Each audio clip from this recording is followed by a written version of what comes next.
En la continuidad de esta Boca es Mía, en este tramo final, hablando de los paros zonales que van a afectar enseñanza secundaria aquí en Montevideo la próxima semana. Tape de Telemundo.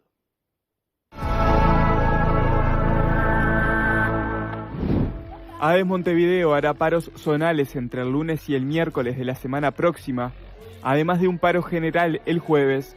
El lunes se paralizarán las actividades en los liceos de los zonales Prado y Oeste. El martes, en los zonales 103, Este y Noreste. El miércoles no habrá clases en los liceos de los zonales Norte y Centro, así como en SECAP. El jueves, el paro será de 24 horas en todo el departamento y los docentes mantendrán una asamblea.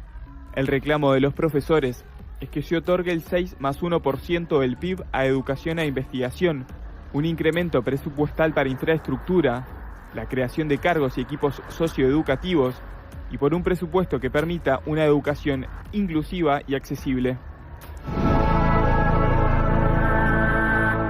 Bueno, puede llegar a ocurrir que si estás en el zonal norte y centro el día miércoles, no haya clases, el jueves hay paro general y el viernes es feriado. ¿Cómo lo ven? Yo estoy pensando en mi hija. Soy una persona que apuesta particularmente a la educación pública. Mi hija más grande está en Udelar y la más chica empezó este año en liceo público.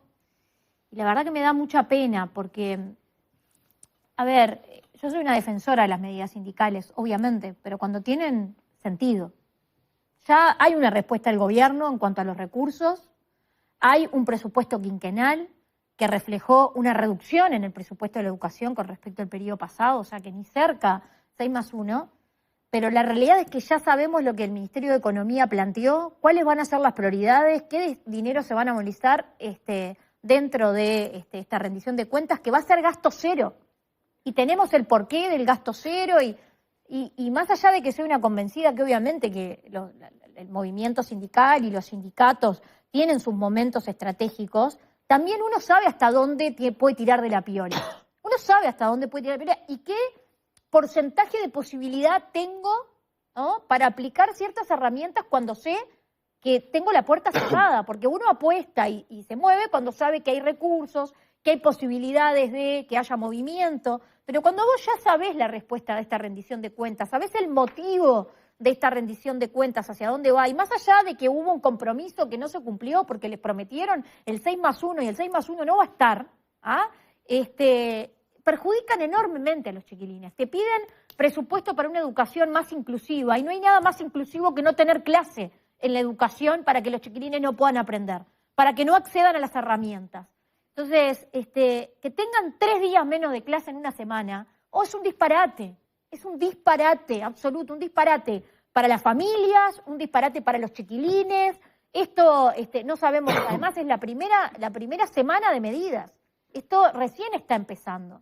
Entonces, la verdad, yo invitaría a estos sindicatos que ya, la verdad, vienen con una estrategia equivocada desde hace muchísimo tiempo, que están absolutamente desacreditados para la mayoría de la sociedad. Sabemos lo que piensa la gente de los sindicatos de la educación y siguen apostando a la misma medida de desgaste, de dejar a los chiquilines sin clase, de dejar a los chiquilines a veces hasta sin asegurarles la comida cuando los paros son de otro nivel. Cuando uno sabe que hay una posibilidad, bien, tiremos de la piola cuando hay una posibilidad. Cuando sabemos lo que está pasando hoy en el país y el porqué del no, la verdad que desgastar con estas medidas a los docentes, a las familias y a dejar a los chiquilines sin clase 3 días en una semana me parece disparatado. ¿Qué opinas de estas medidas, Jorge? En general, siempre cuando hay temas presupuestarios de rendición de cuentas, los gremios se movilizan, en especial la enseñanza. Ellos dicen que quieren concientizar al gobierno, por lo menos lo que plantea. El gobierno es muy consciente, desde el primer gobierno del Frente Amplio, es muy consciente de lo que importa la enseñanza y notoriamente se han volcado recursos en todo este tiempo a la enseñanza, que han mejorado salarios, que han mejorado locaciones, que han mejorado la calidad de trabajo, que ha mejorado la enseñanza, porque en definitiva la enseñanza ha mejorado. La incorporación de la UTEC, por ejemplo, a la enseñanza es una cosa muy importante, aunque capaz que no esté en lo que ellos reclaman, en lo que los trabajadores reclaman. De cualquier manera, creo que no hay mucha posibilidad de redistribuir más de lo que hay. Ya se ha dicho que se puede redistribuir dentro de lo que está en el presupuesto, o en la rendición que viene. quiere decir que ahí no va a haber mayores chances, más recursos no. Yo pienso que no va a haber. Así que bueno, va a quedar en el reclamo, que a veces cuando estamos en estos momentos, el reclamo es importante, pero acá lo que está también indirectamente en juego son los estudiantes, niños o adolescentes que están vinculados a todo esto. Y a veces también en eso hay que pensar. Pero bueno, ¿cuál es la justa medida entre hacer notar que hay carencias y que hay que para ayudar esas carencias hay que resolverlas con recursos? Y lo otro es un equilibrio muy fino, y a veces todos podemos tener opiniones de todo esto. Hay que mejorar la enseñanza, para eso hay que poner más recursos, pero la realidad es que los recursos todos sabemos bien que no están abundando, más bien que faltan ahora. Uh-huh. Y que por más que intentemos cosas a través de los paros, esos recursos va a ser muy difícil que aparezcan.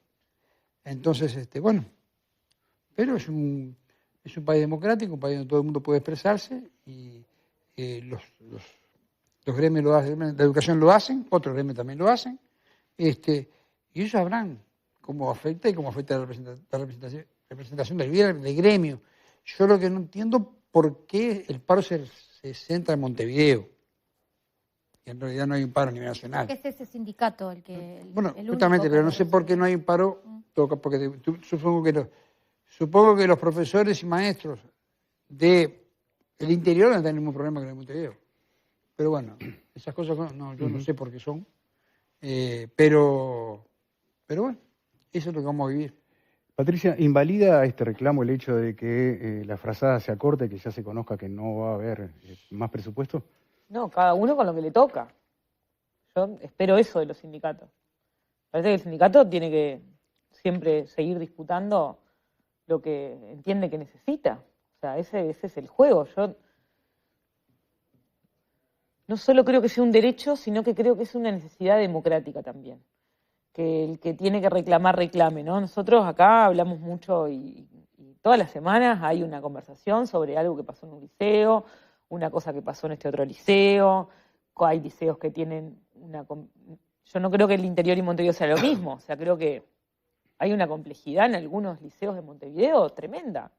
O sea, y hay docentes que están en situaciones muy complejas de trabajo.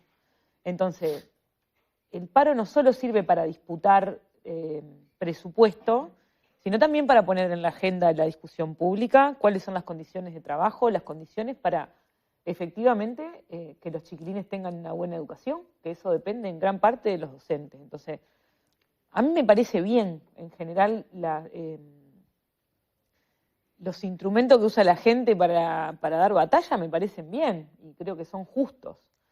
Después, el gobierno dirá lo propio, ¿no? Que no tiene presupuesto, que no tiene recursos, de para qué tiene, para qué no tiene, de dónde saca. Yo sigo pensando, y entiendo lo del presupuesto cero, tengo algunas discusiones, yo siempre creo que sí hay dónde sacar. Creo que nosotros hay algunos ministerios en particular, ustedes saben que yo tengo una posición sobre que nosotros podríamos reducir el ejército y aumentar el presupuesto en educación y eso nos mejoraría como país. Yo pienso eso. Yo creo que nosotros decir no hay para sacar de ningún lado es como atarse las manos a decir, bueno, no, todo lo que está tiene que ser así. Capaz que no. Capaz que podemos vivir en otro país que pueda tener más profesores de los que tiene, más maestros de los que tiene, mejor educación, con chiquilines que vayan a horario completo. O sea, ¿tiene desafío la educación? Sí, claro, las sociedades cambian y los sistemas educativos siempre van a estar en tensión ante las transformaciones de la sociedad. Entonces, y eso es maravilloso. Nosotros deberíamos siempre estar discutiendo la mejora presupuestal para que los chiquilines tengan una mejor educación. ¿Está bien que pidan más presupuesto? Sí, siempre. ¿Alcanza? Ah, no, yo creo que no, que falta muchísimo. Sobre todo la inversión en investigación. Ese 1% que parece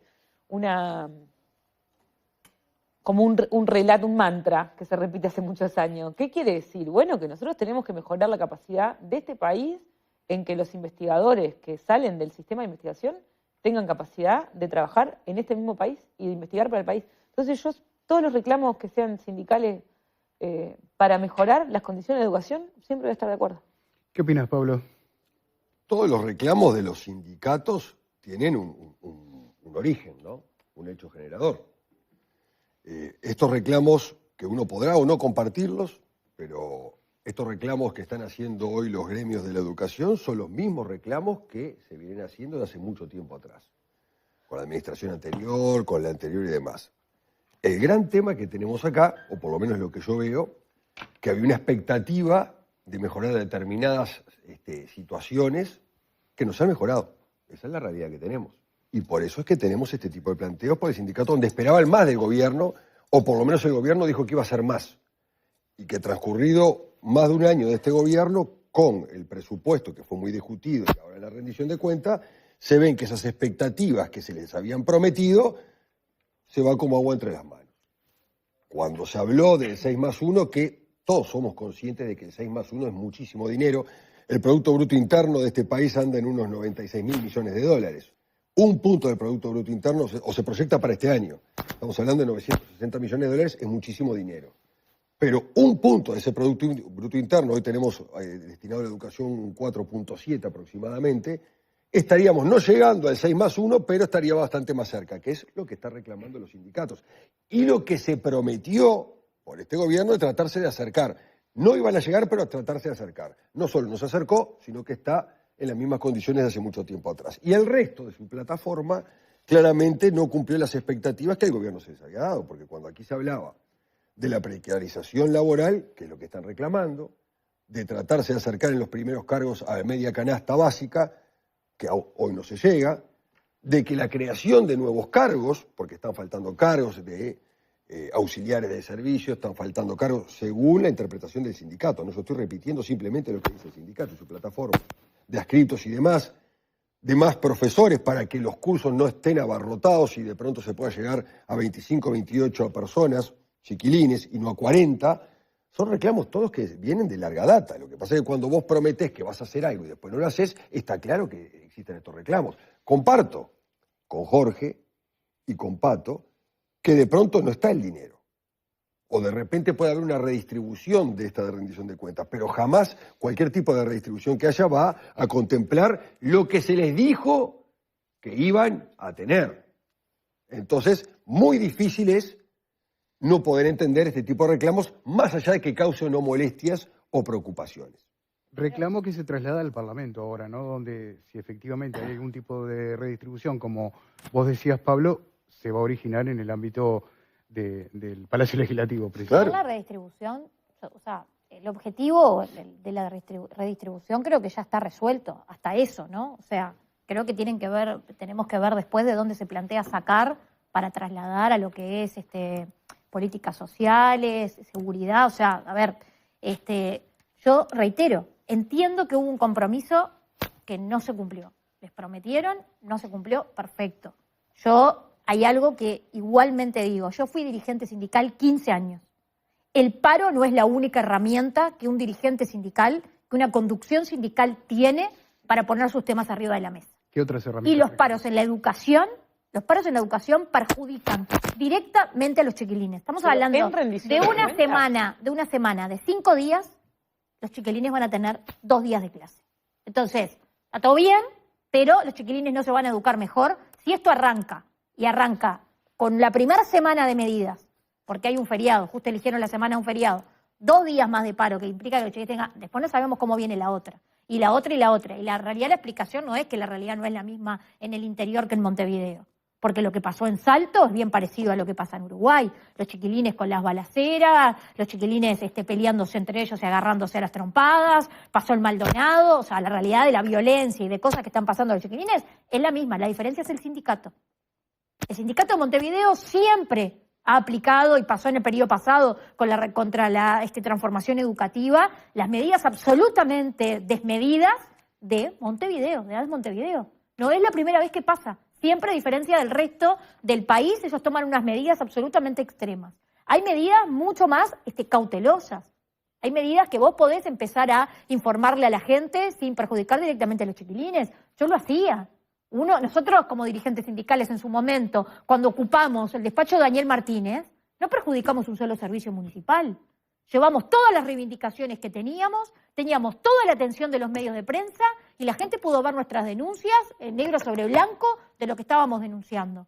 Se puede ir a Codicen y se puede ir a las direcciones políticas y tomar la medida ahí sin dejar a los chiquilines. Van los dirigentes sindicales y no dejan a los chiquilines sin clase. Y tienen la misma atención pública y tenemos los mismos diálogos acá sin necesidad de meter 3 días de falta de clase. Porque la realidad es que... Sobre las estrategias sindicales resuelven los sindicatos. Por supuesto que resuelven los sindicatos. Lo que vos decís, a lo que voy es a lo que vos decías. ¿Sí tienen derecho? Sí, claro que tienen derecho. Que hay otras medidas sindicales para tomar, que no es solamente el paro, porque también te puedes ir a la huelga derecho. Y es totalmente válido porque tenés derecho a hacerlo. Que sea lo correcto, no, para mí no es lo correcto. Lo que pasa es que estás en una fase de rendición de cuentas. En una estrategia que todavía ni siquiera fue. Sí, Jorge. Está bien. Que todavía ni siquiera fue, Pata. Yo voy a dar un dato nomás que capaz que se puede corroborar. Yo creo que tanto en los gobiernos del Frente como en el gobierno pasado y ahora mismo, en el reparto de los rubros que hay en el presupuesto, el primero se lo lleva la ANEP. Sí, claro. Es de los que No tengo idea ahora de cuánta es la plata. Sé que está la ANEP, ACE y Ministerio Interior. Eso más o menos es Yo creo que es la los tres. mitad, mirá lo que te digo. Creo que anda en el 50%, me parece. Por eso te digo, yo te digo, ahora, no es que no haya, hay una plata que el gobierno, que el país, no digo solamente el Frente Amplio, también el gobierno pasado era más o menos los mismos datos y cuando el gobierno del Frente también. Pero es una plata que el país hace un esfuerzo de recursos allí. Ahora, claro que sí. No alcanzan, es probable que no alcanzan. Yo no voy a decir que alcanzan, pero no sé de dónde más se va a sacar. Pero bueno, está. Bueno, 30 segundos nos quedan. No, que el programa del Frente Amplio, después de una larga discusión que tuvimos, decía tender al 6%. Quiero decir eso sobre las promesas, porque esa fue una discusión muy fuerte que tuvimos internamente, que el programa no dice que se va a implementar el 6%. Que va a tender al 6%. Claro, tratar de llegar. Está. Tender. Eso. Sí. Pasa que no se movió. Lo dijo también anteriormente. No, bueno, digo porque no es lo mismo. Fue chiquita la voluntad, ¿no? Bueno. Se movió 0,1. Tenemos menos presupuesto que el periodo pasado. O sea, tendieron a ir para atrás. No prometieron que iban a llegar. Estimados, gracias a todos. Les queremos agradecer, como todos los viernes, el cafecito de todas las tardes a la gente de la Batza. Por supuesto que nos acompañe. Qué bien que viene, aparte, a esta altura de la semana. Buen fin de semana para todos. Que pasen muy bien. Nos encontramos el próximo lunes.